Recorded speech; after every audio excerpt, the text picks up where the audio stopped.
As the governor of this county, we have listened to the doctors very well, having given the strike notice nationally.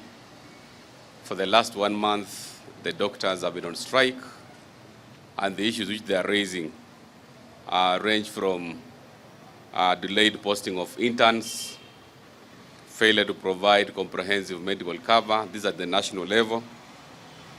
I'm also aware that the clinicians and the statisticians, lab technicians have also started their strike nationally. Issues of promotions have been highlighted by the doctors as well as the clinicians and the lab technicians, delayed salaries and remuneration, the right to get mortgages and car loans.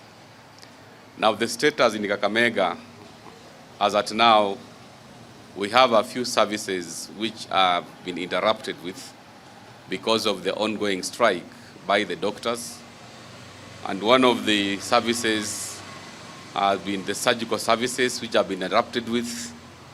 We have the special clinics where services have been interrupted with because of the ongoing strike. We also have the theater services. Unfortunately, also in our dispensaries, because of the national strike, some of the patients are no longer even going to our dispensaries, and yet we don't have doctors there. Our dispensaries are run by our nurses, and I want to tell all the Kakamega people that our health centers and our dispensaries are working, and they are not affected by the strike of the doctors. And this is my message to the doctors who are on strike. First and foremost, the labor courts, through Justice Byram Ongaya, directed that the doctors must resume their duties in the interest of the patients as we negotiate at national level on the issues which they raised in their collective bargaining agreement. The position of Council of Governors is also the same, that doctors must put the lives of our patients first. They resume as we deal with their issues. Issues of delayed salary, some of them are already being addressed. They are no longer issues as at last month. And therefore, as the governor of this county, I want to ask all the striking doctors that tomorrow by 8 a.m., I want all of you to resume your duties. And any doctor who will not be at their workstation by 8 a.m., we shall not have any excuse other than releasing them. We are ready to employ other doctors. So by tomorrow, 8 a.m., I want all the doctors to resume their workstations, so that doctors who are not going to resume, the only solution that we have is to dismiss them.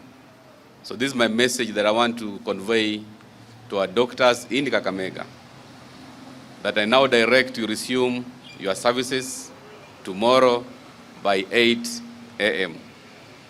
Failure to that, then we are going to institute disciplinary measures of dismissing all those doctors who have not taken up that advice. That is my message which I wanted to commit and deliver to our people. But for the patients who are having a minor illness, our dispensaries are still open. Our nurses are there. We want to call upon the general public that if you have any medical services you want to seek in our dispensaries, those ones are opened. So sina mengi yangu ni kuambia wale madaktari ambao wanashiriki mgomo ambao unaendelea, ikifika kesho saa 2 ya asubuhi, nawaambia wasipokuja kazini hatuna budi, lazima tutawafuta kazi kuanzia kesho.